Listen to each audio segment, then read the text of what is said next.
And now we're going to extend our discussion with Dr. Hayat Sindi, and she's going to tackle a quite very interesting topic about what science knows and what business does.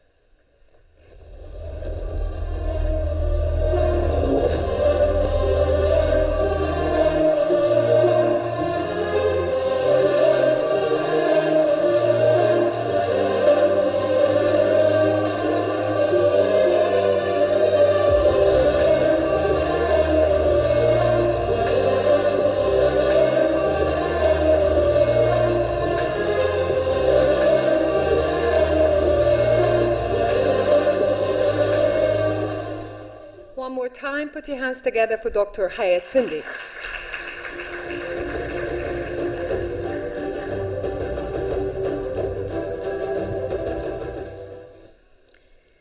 بسم الله الرحمن الرحيم والصلاة والسلام على أشرف الأنبياء والمرسلين سيدنا محمد وعلى آله وصحبه وسلم. It's my great honor to be with you today, and thank you for your invitation, and I'm really thrilled to be among you today.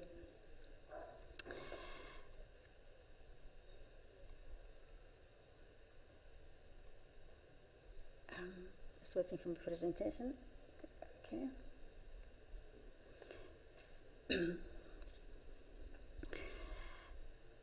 Since leaving Saudi Arabia as a student, I have been on a journey to become a scientist based on the great scholars I was inspired by as a child.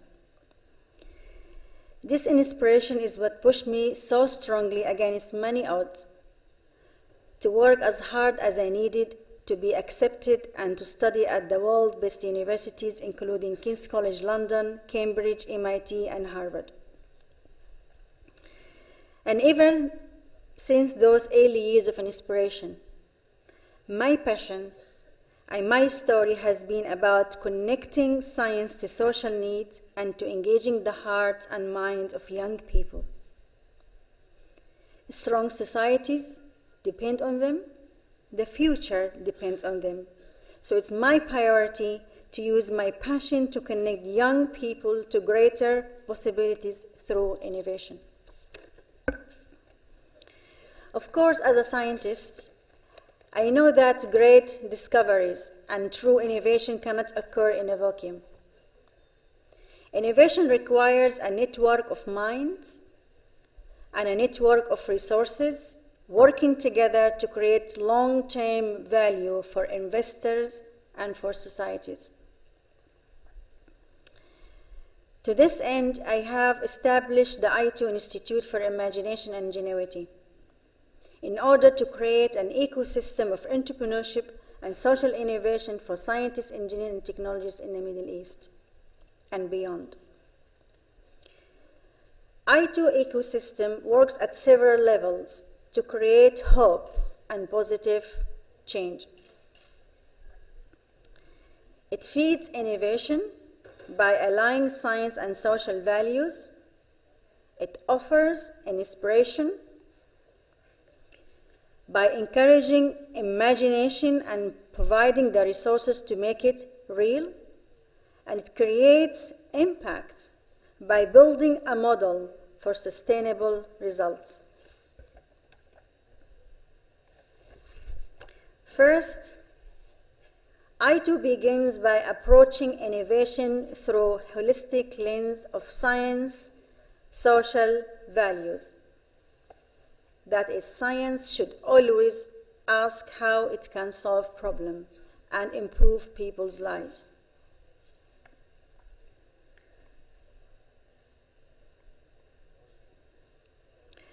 This social element has a long history in science. For example, in the 8th century, the science of the Islamic scholar led to time measurement for the prayer and navigation.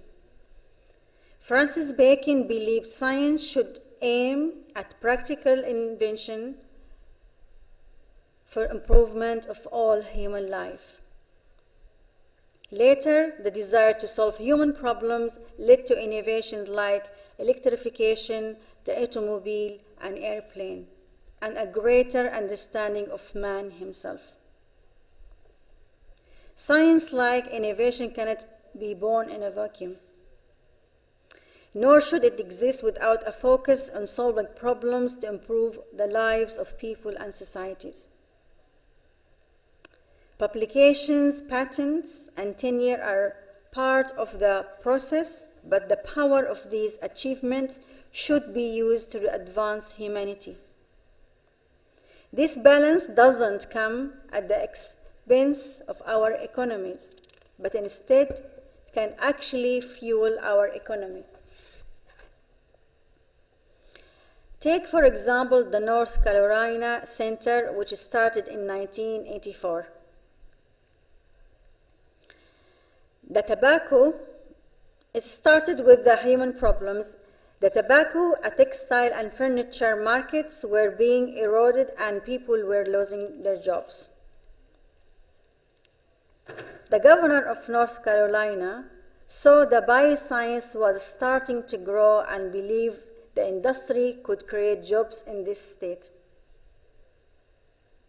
He was right.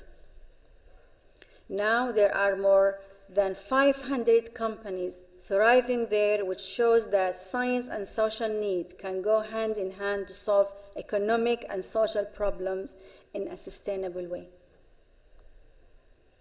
Simply put, innovation needs free market and social values. I2 sees beyond profit alone. We want to engage businesses and investors, but we also want to prioritize other values such as duty, well-being, health, peace, and harmony.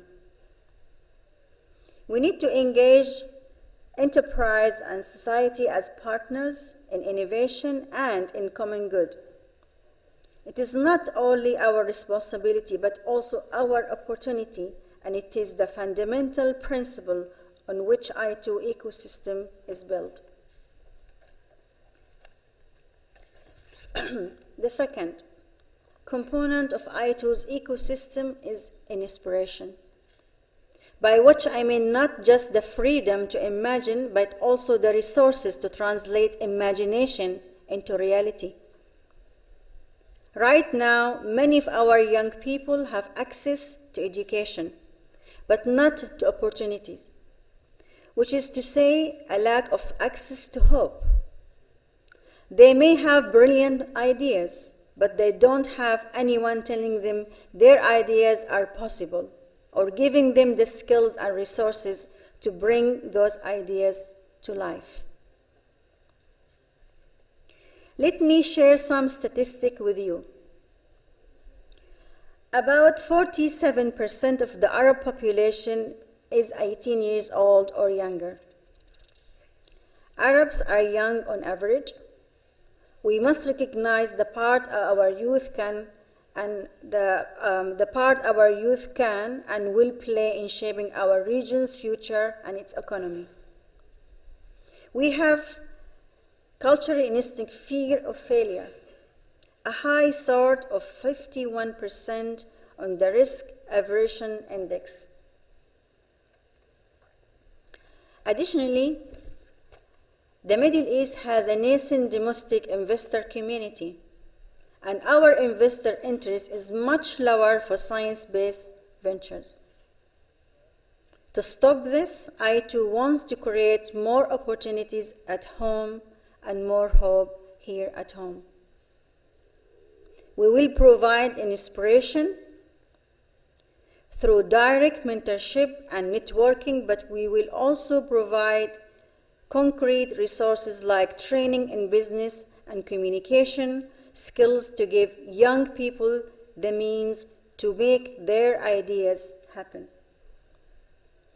and confidence to believe that they could.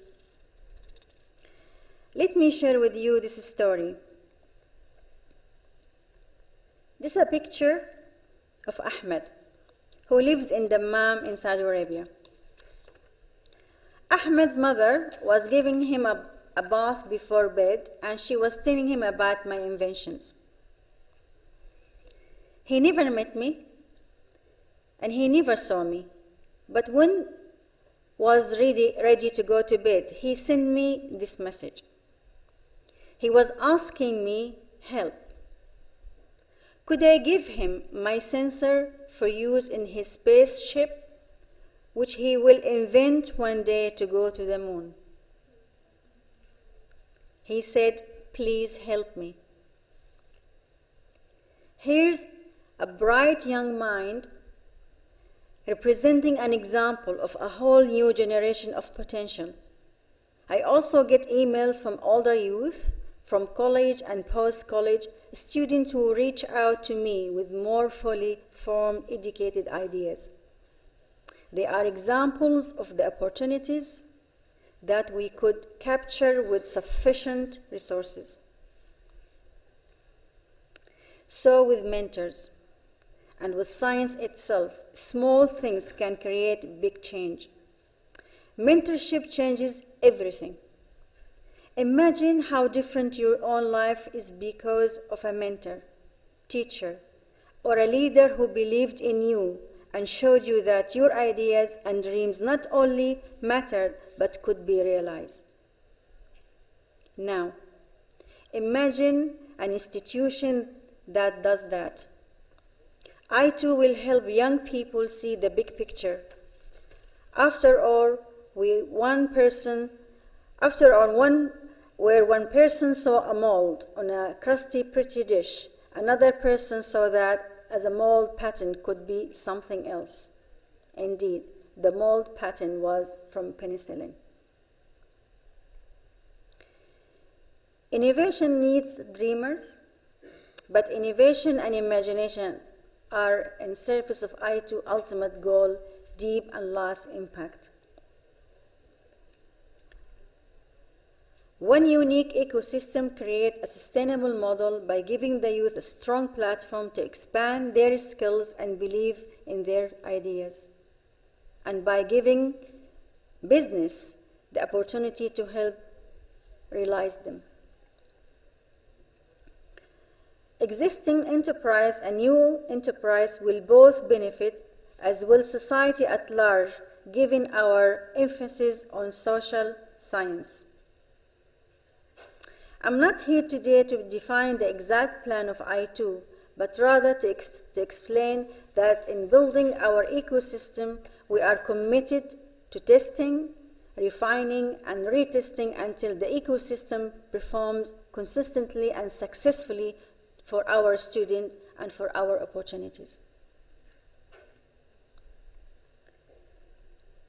We will perfect our model first in Saudi Arabia in the hope that it will eventually be scalable in other regions.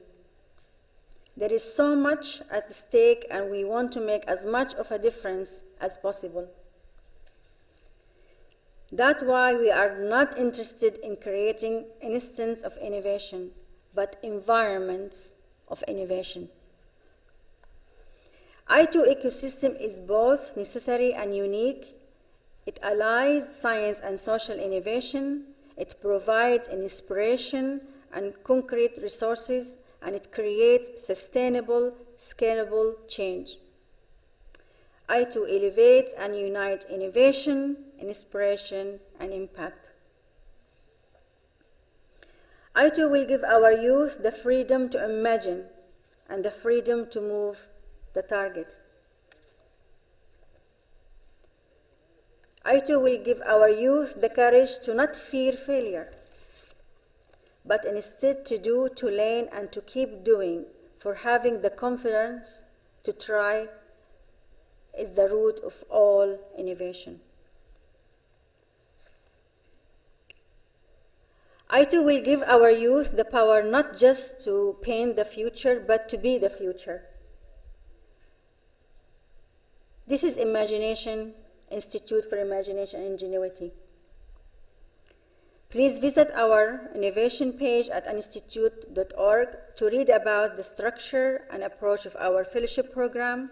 And if we have done our job in inspiring you, we hope that you will visit our website. We need your ideas, your rigor, your imagination, and your ingenuity, and together we need to ensure your personal success to prove the way forward, for greater opportunities, healthier communities, stronger economies, and a more successful future for our region and the role we here can all have in each other's lives and the goal for the community. Thank you very much. I will stop here, and I would like to take some questions to emphasize more the role of I2 in details.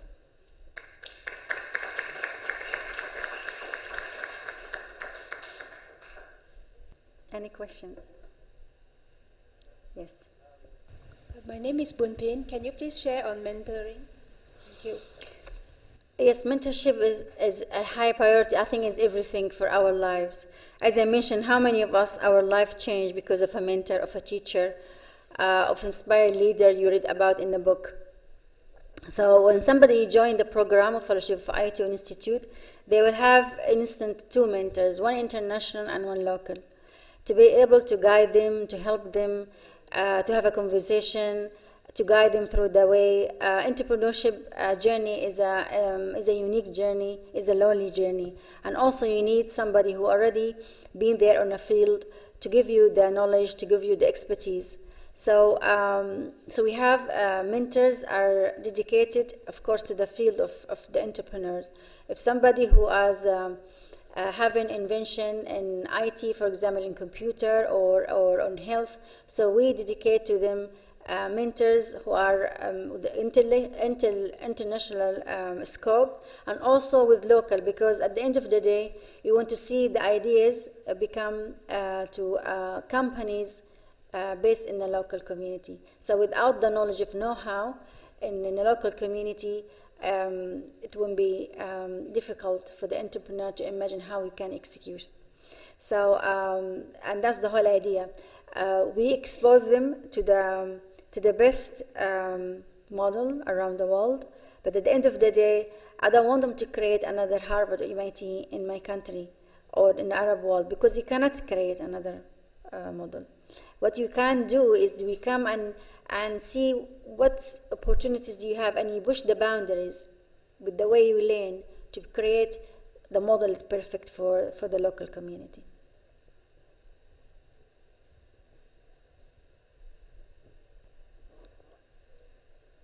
Okay, thank you very much.